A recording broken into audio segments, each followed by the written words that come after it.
Goforth, attorney and investigative reporter at the Daily Dot. Hey, Claire. Good morning. Glad to have you here. Renata DiGregorio, reporter at First Coast News. Good morning, Renata. Good morning. Thanks for having me. Thanks for being here. Dan Scanlon, reporter at WJCT News 89.9. Hi, Dan. Good morning. And Ann Maxwell made it in just under the wire, investigative reporter at our news partner, News for Jax. Hi, Ann. Hi, Anne. That San Marco train. Every time. It's the bane of our existence. I want to start, Dan, with a story that you've been covering. This was an announcement that was made yesterday that the Prime Osborne Convention Center is now the future site of a $300 million, 22-acre graduate campus for the University of Florida.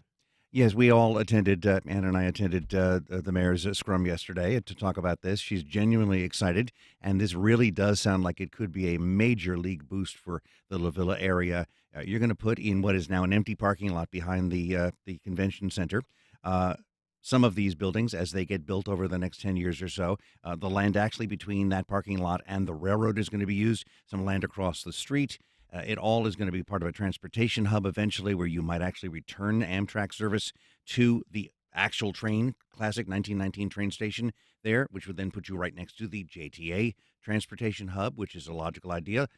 The old train station itself would be supposedly developed into retail and some office space and probably think like an airport terminal with lots of places to hang out as you're going to and from classes or whatever.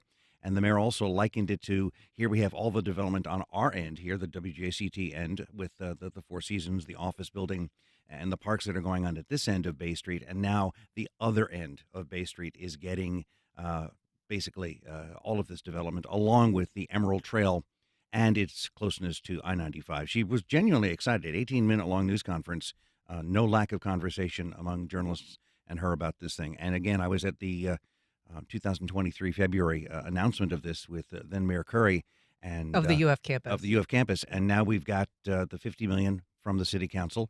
Mayor doesn't seem to think there'll be much problem getting the next $50 million out of the city, and the Semiconductor Institute, one of the eighth of that does all this research that the U.S. supposedly needs for all the semiconductor work, is a possibility. Although there's some federal funding that you and I were discussing yesterday, there's a question there, but it's a major win, and I'm not cheerleading here. It's a major win for that part of town.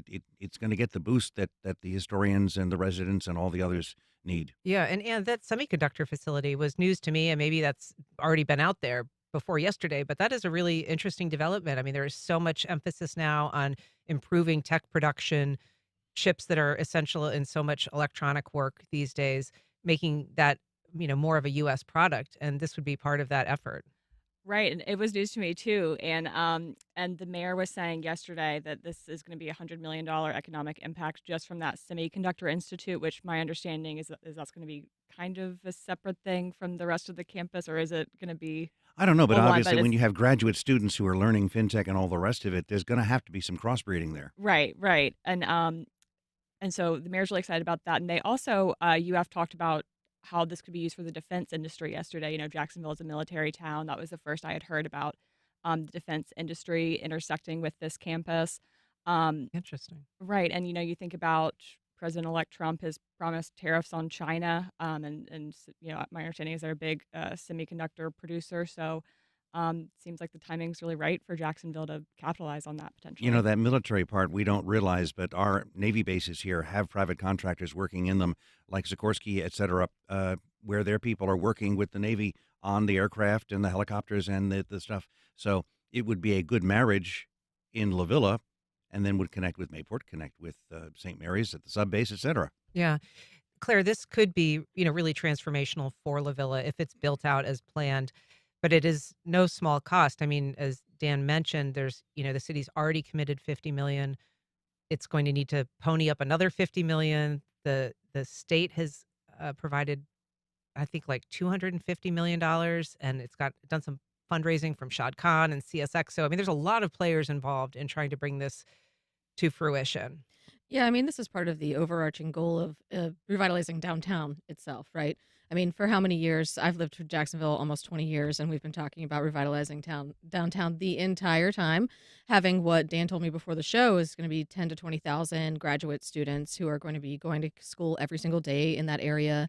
That's going to be a huge economic boost. And I understand that $100 million is a lot of money for the city to pony up, but when it comes to economic development, that's just what happens. That's the way it works.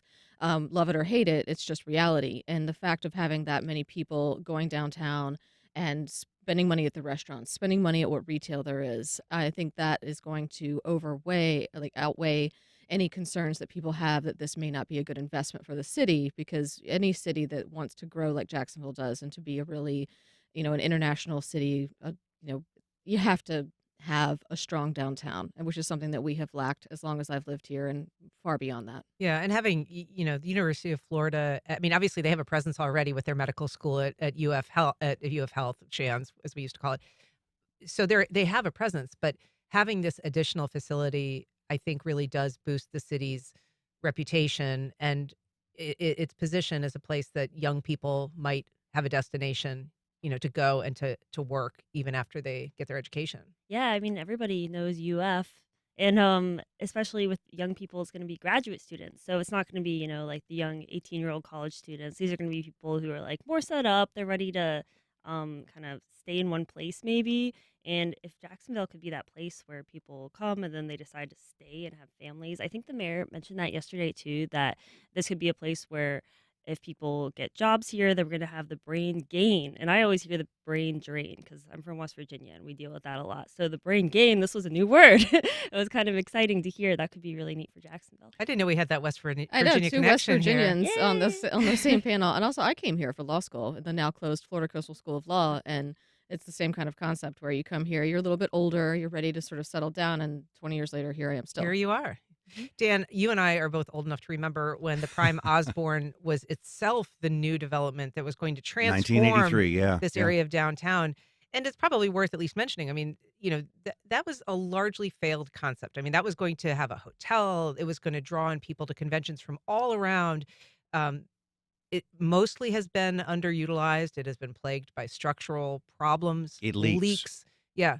It has not spurred any development in that area whatsoever. And so it is a step forward, but I think also recognizing that, there are projects that the city has undertaken in the past that have just not worked out. The mayor was specific in saying that the 1919 train station would stay, but that probably the other stuff, which is the convention halls, would go. And that seems logical. You have a core of a classic arched window 1919 building.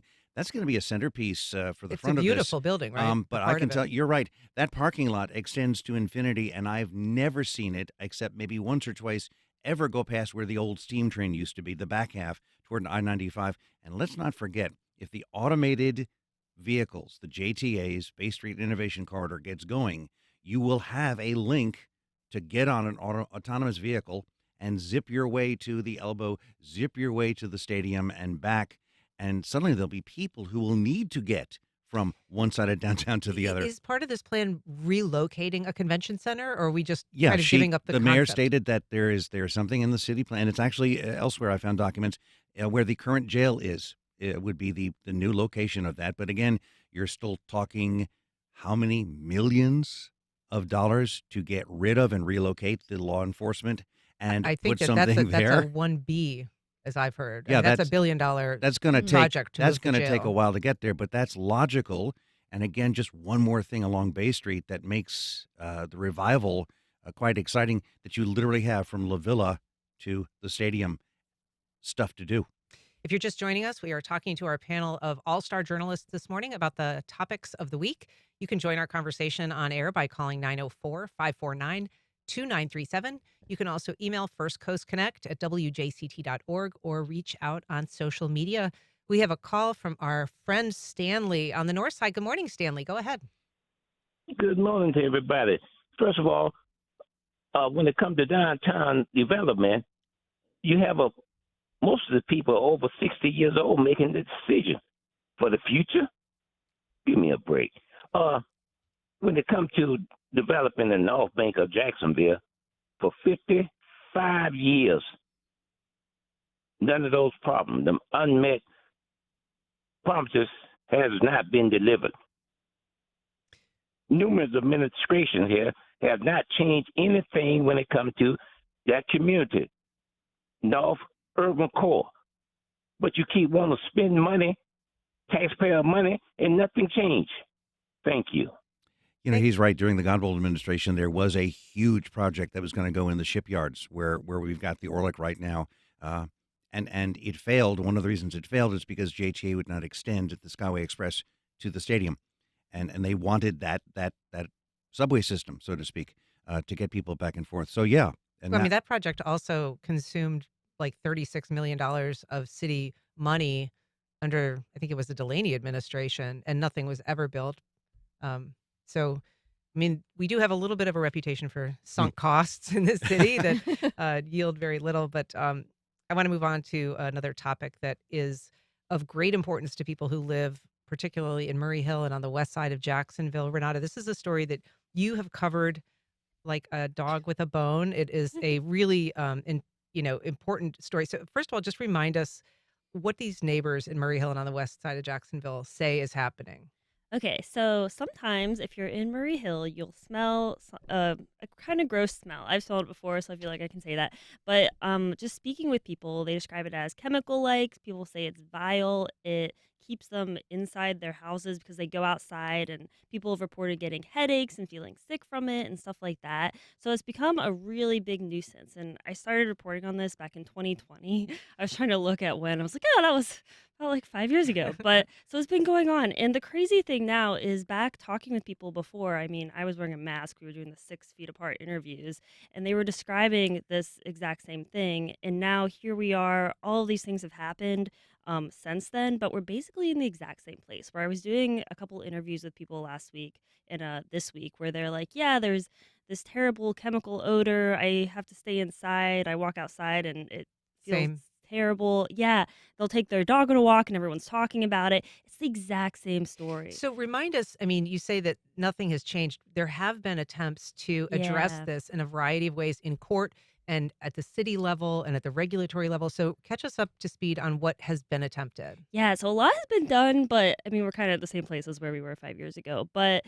one of the big things is the city spent $125,000 to do an odor study. It lasted a whole year. They put all these sensors around town to kind of track the odor. At the end of it, it didn't point to any one place. I spoke with the people in charge, and they were saying there was no like smoking gun. Basically, I asked a lot of different ways, like, is it this place? Is it this place? How do you know? And the consensus was it pointed to a lot of different places, a little bit. So it wasn't really conclusive in that way that people really wanted it to be. There's also been some cease and desist orders, some fines against this one company that most people have been pointing the finger at.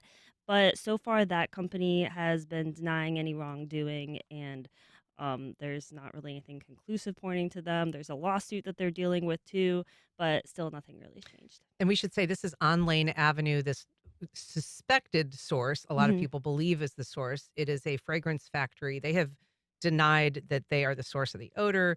And they say that they've been working with regulators to determine the actual source. And so that has been a point of contention. I mean, they were the company that was named in a federal lawsuit that was ultimately dismissed as an improper venue for this lawsuit. But Mhm. um, that is the place that a lot of people think the order was sourced to. And I think what I found really interesting was that this study that you reported on, initially it appeared that they were going to try to find the source of the odor. And when it ultimately was concluded, I think they told you they were actually just going to be able to determine sort of wind direction. Right. Yeah, that was a big thing. Is everyone understood it as, yeah, we're going to find out where this odor is coming from. And then at the very end it felt kind of like they're saying, "Oh no, that wasn't everyone kind of misunderstood the purpose. We We're going were to spend looking." $125,000 to figure out what direction Which the way wind the is blowing. wind blows? Yeah. Yeah, I just licked my finger and held it up in the air. I'm like, $125,000. Stroke a check for Anne. just send us a bill. A Yeah. little Yeah, bit. yeah, You'll yeah, only charge half that much, Anne. yeah. The thing Um, is, too, people are really into this. So there's other people who, for the past 5 years, have been tracking wind direction to see which way it blows. And a lot of the arguments are, well, I smell it at my house, then I go stand right in front of IFF, and it smells the same. So that's what a lot of people are saying. But then, of course, IFF is saying that doesn't really prove anything. I spoke with a local resident of Murray Hill yesterday to prepare for the show, and they told me that Jimmy Peluso, the councilman who represents that district, is holding a community meeting to discuss the matter, and that they're encouraging the public to embark on a letter writing campaign to the Florida Department of Environmental Protection because IFF is up for a permit renewal. So they're trying to go about it through the regulatory process in order to get their permit yanked so that they can no longer operate in the neighborhood. And to add some additional provisions that would prevent any emissions and Yes. then penalties if And those. according to them, they also have months of validated claims against IFF. Now, I haven't verified that, but that is what I was told. IFF stands for International Flavors and Fragrances, Dan, and a lot of people are surprised when they learned that this suspected source of some bad smells is actually a fragrance factory. They manufacture scents by stripping sulfurs out of a certain chemical that makes it a really good place to attach good smelling stuff. But that sulfur emission, that sulfur that they're pulling out can create kind of a bad Yeah. odor. And people who have lived here a while may remember a similar issue at SCM Glidco along I-95 on the north side back in the Godbold administration. Tommy Hazouri actually campaigning for mayor and getting told by the management that he was on their property.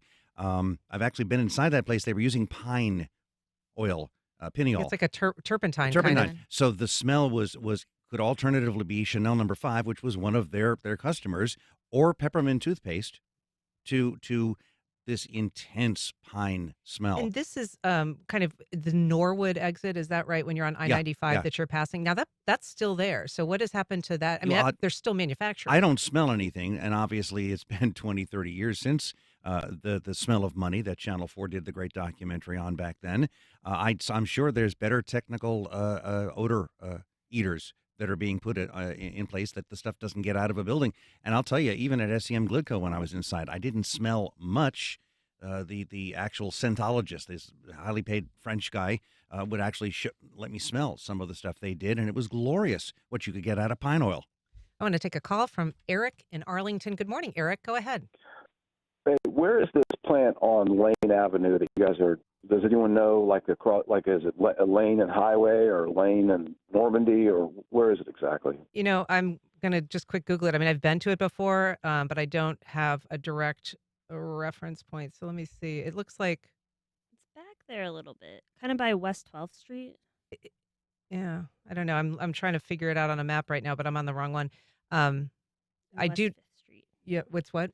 It looks like it's in between West 5th Street and West 12th Street. Is there like a main cross there though? Like a. Not really. It's kind of a very industrial area over there. Which would be north of I-10 then, Mhm. obviously, yeah. Yeah, north of Commonwealth.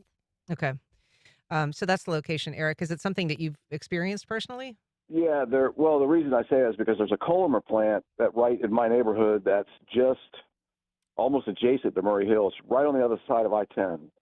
And on Fridays, for some reason, in the past, I've smelled the exhaust on Friday afternoon. They're exhausting something, and it smells like hairspray. Hmm. And also, there's a railroad spur that connects that Collamer plant over to the Beaver Street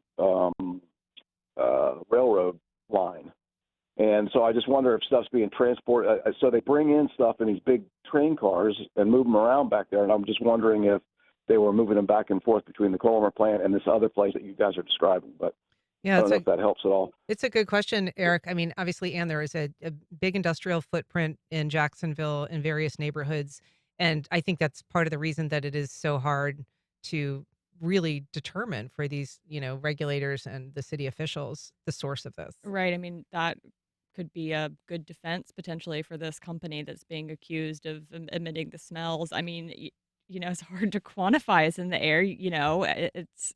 As Renata said, it's hard to pinpoint the exact focus. So, I mean, I would imagine they might try to fight, if the state environmental agency tries to revoke FDEP. their permit. So, I mean, that could. But Yeah. do they want to go through the discovery process? Because then all of their internal data, to the extent that they admit it exists, given what we know about corporations, they must know. If it is them, they know it. I mean, I just don't really have any doubt that they would have that information. I mean, we should say they have been very strenuous in their denial, Renata, and unflinching in saying that they have very advanced, best practices when it comes to emission controls and scrubbers and things that, prevent any kind of fugitive emissions from escaping. Um, that doesn't help residents. And so, as you say, they're in this posture. What do we know about this meeting? Where is it? When is it? How could people get involved? So far, and I just checked with one of my people about like 10 minutes ago, and they said TBD on when it'll be. But yeah, they are planning to have an FDEP meeting hopefully. And that is one of the things also that kind of makes it more complicated is there's a lot of industrial facilities right in this one area. So even the person who called was like, "Oh, maybe it was this, taking it during this time." There's just so much going on over there. I remember a couple of years ago, I interviewed, it was a UF health professor. It was really hard to find somebody who would be able to talk about this. And even he was like, I don't know how you guys are going to track a smell. And so it's just very hard to prove. But yeah, hopefully people will be able to get some kind of answer from this meeting and they'll be able to at least get their issues to the forefront again. Yeah, Dan, I mean, this city is actually sort of uniquely prepared to address odors because of its history with so many bad smell complaints back when there was two paper mills downtown, and problems with what was being put in sewage effluent, that was chemical in its nature from factories that was being basically dumped into the St. Johns River without treatment. So there was actually an odor enforcement, Hmm. panel Hmm. created so that there was going to be somebody that could respond. But that's a matter of staffing. That's a matter of enforcement. And it is hard, as Renata says, if you get a call about a bad smell, I mean, somebody has to really basically be there immediately if Yeah, they want to but verify. I would guess technology these days if there's an odor, there is a chemical or something that is putting it there that's making your nose react to it. So you'd think there's got to be some equipment that can at least identify what that is. But you're right, it's very transient. In fact, the only smell these days that I ever smell anymore is coffee at Maxwell House. Yeah. If you're downwind when they're roasting, that's the But only Dan, odor how I can you smell be sure that it's Maxwell House when we haven't because I'm tracked it? standing right there and it smells like coffee. Oh, I wow. sense your point. If you're just joining us, I'm talking to Dan Scanlon, Ann Maxwell, Claire Goforth, and Renata DiGregorio about the biggest stories of the week. And you can join our conversation. Call 904-549-2937 or email us at firstcoastconnect@wjct.org if you would like to see the faces of these beautiful panelists. You can also watch us on YouTube or our Facebook live stream. I want to move on now, Ann, to a story that you have been covering. It is a case that has been languishing essentially since 2020. That's the year that Ahmaud Arbery was murdered in Satilla Shores in Glenn County, Georgia. And this case involves the former district attorney from Brunswick, who her name's Jackie Johnson. She's charged in relation to her role in that case initially. Catch us up on who she is. Right. So this case is really about an alleged cover up. If you recall, Ahmaud Arbery was jogging in a neighborhood. He started being followed by some people in that neighborhood who supposedly suspected him of stealing, and they shot and killed him. Now all serving life sentences. So Jackie Johnson was the DA in that area for 10 years, and one of the suspects, Greg McMichael, used to work for her, and he leaves her voicemail the day of the murder. He was like an investigator for the district Yes, he attorney's was a office. he had retired as an investigator, so he had worked for her. So basically, so charges weren't filed initially until the video of the shooting was leaked and the GBI took over, and charges obviously filed and convictions made, huge story. But so Jackie Johnson, basically, this case is, she's being accused of covering it up, speaking with Greg McMichael back and forth in the weeks afterward, reaching out to a neighboring DA to advise police on the case. And she's accused of trying to protect, her former employee and his son, who was also involved.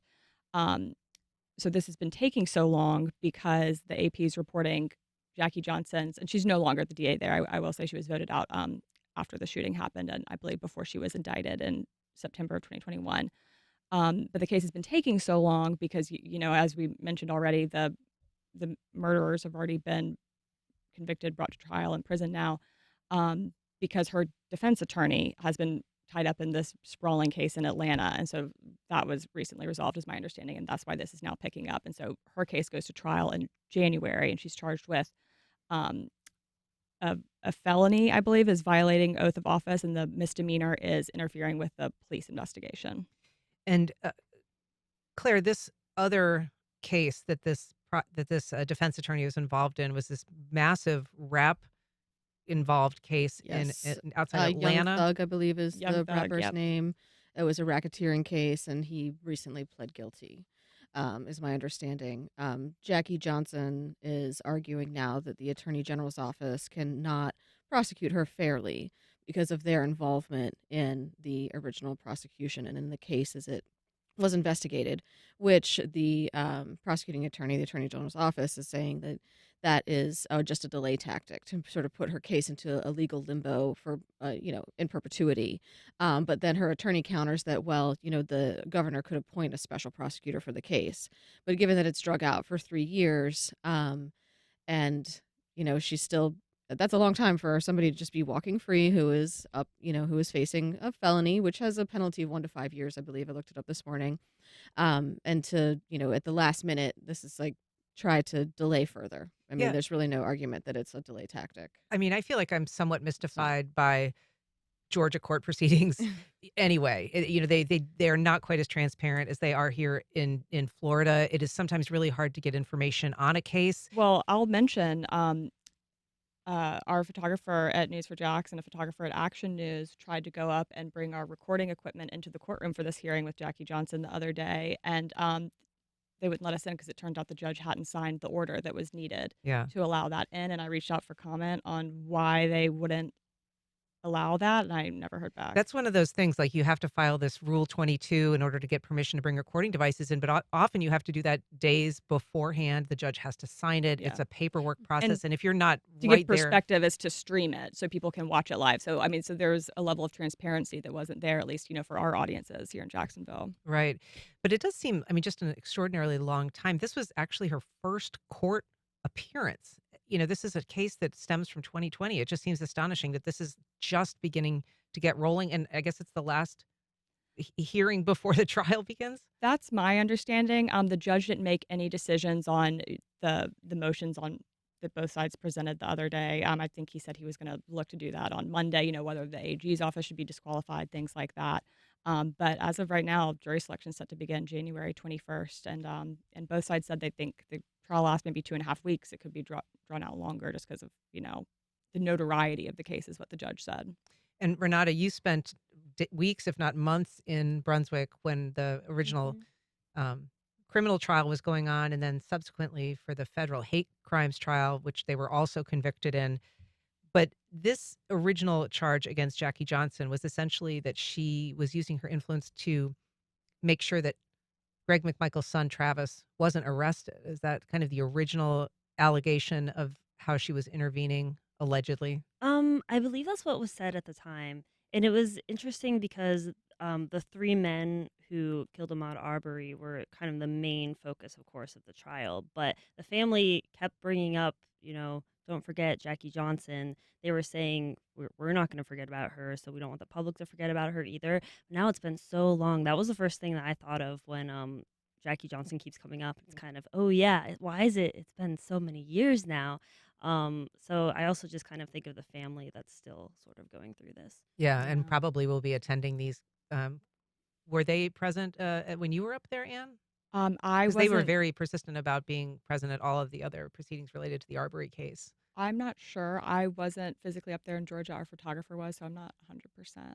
But I would imagine they would I have mean, it been. also bears mention that the McMichaels and their neighbor who was driving the truck, no, he was recording, they argued that it was self-defense, which apparently her office accepted that.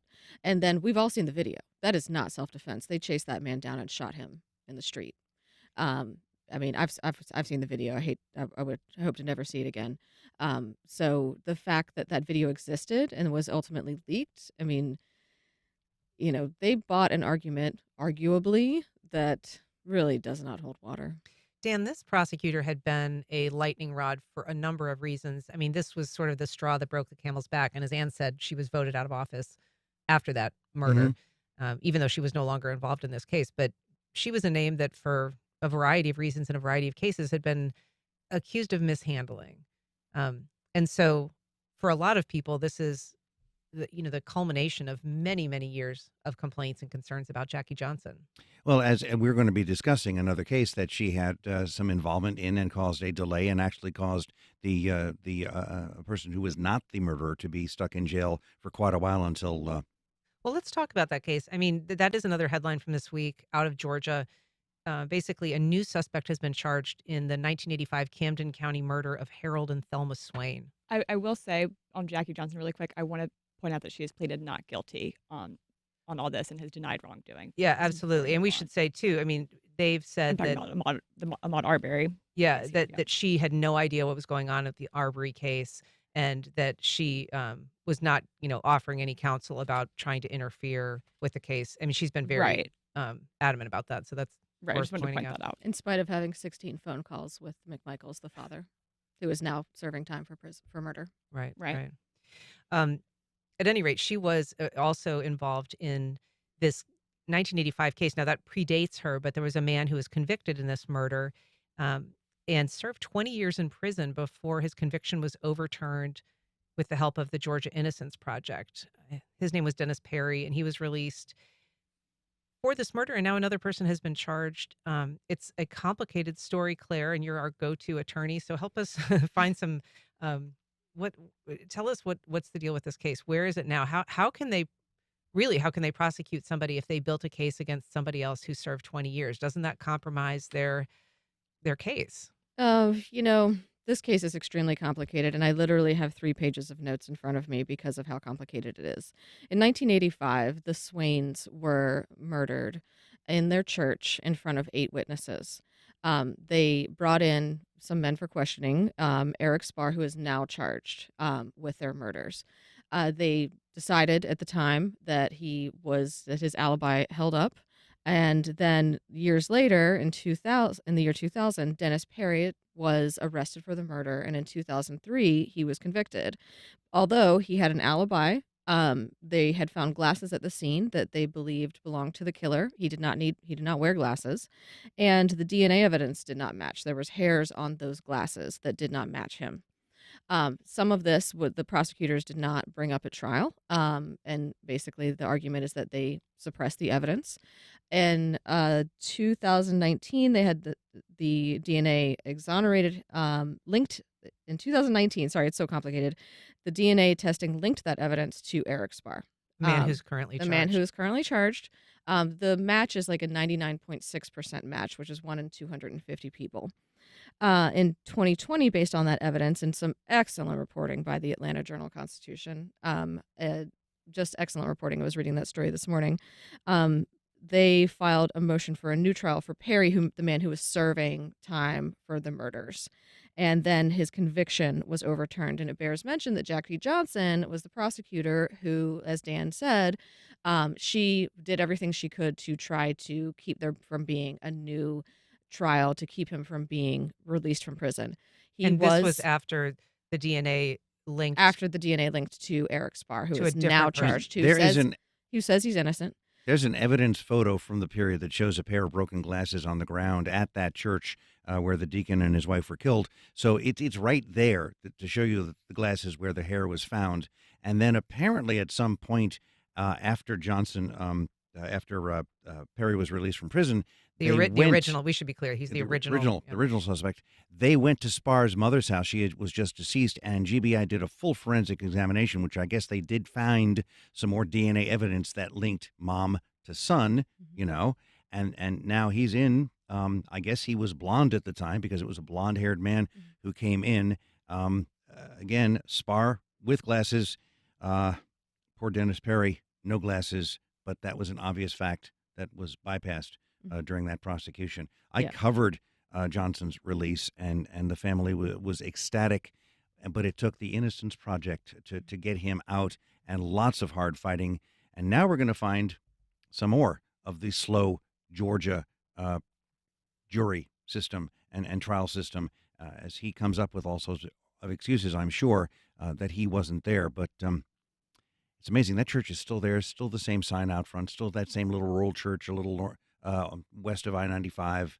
Yeah. It's a real quiet part, northern part of that county. And Renata, I know that Heather Crawford at your station has done really extensive reporting on the original exoneration.